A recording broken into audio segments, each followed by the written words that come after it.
So let's be real, there are a lot of videos about how to get more views on YouTube. Some good, some bad, some terrible and outdated. So in this video, I just wanna share 4 proven best practices to help you get more views on YouTube this year. Coming up.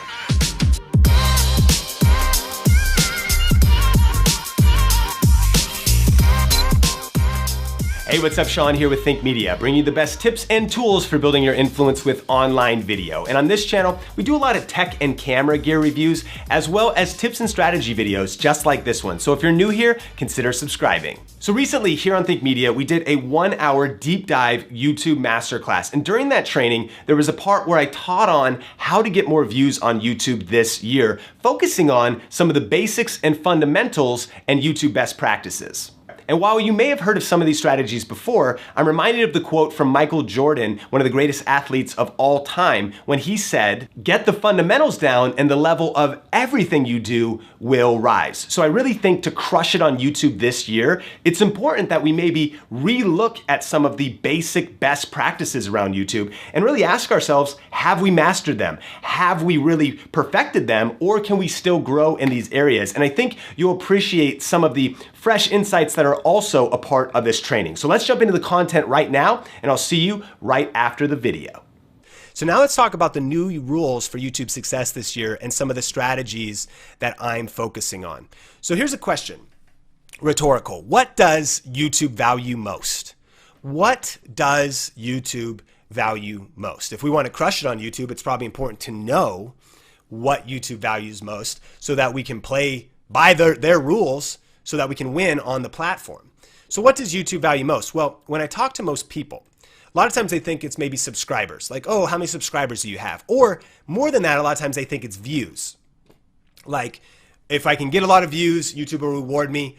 But it's been known for some time now that on YouTube, minutes actually matter most. So when you go into your analytics of your YouTube channel, you'll see this same stack, right?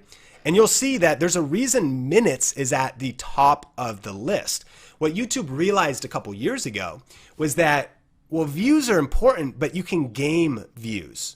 If you did a tricky clickbait thumbnail and title, and you got people to click on your video, and a lot of people to do that, you could get a lot of views, but if people only watch for 1 second, that's actually not connection. In fact, that's almost meaningless. If someone only watches for 1 or 10 seconds, that is meaningless. That's not a metric you care. There was no connection. There's no depth there.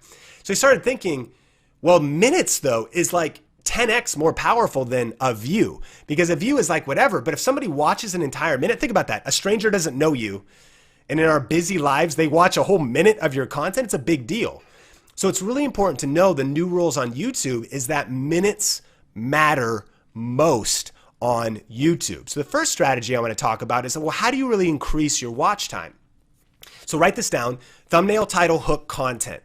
Thumbnail, title, hook, content. I think it's important to really think through and think that people never go from not watching your videos to like finishing your video and subscribing. That might happen, but there's so many things that need to happen in between, and that we should remember about doing the best practices at every stage along the way. So what I mean is that if, before anyone ever watches your video, they have to read your title. And usually before they read your title, they have to look at your thumbnail. Now you might be like, well, Sean, these are some of the basics. Of course, I mean, be consistent, do your thumbnails, whatever. But let me ask you, like, are you doing them well? And are you doing them at a mastery level? Like, can you level up your thumbnails, your titles this year? I think you can. And I think you need to, because even though this might even be common sense for those of us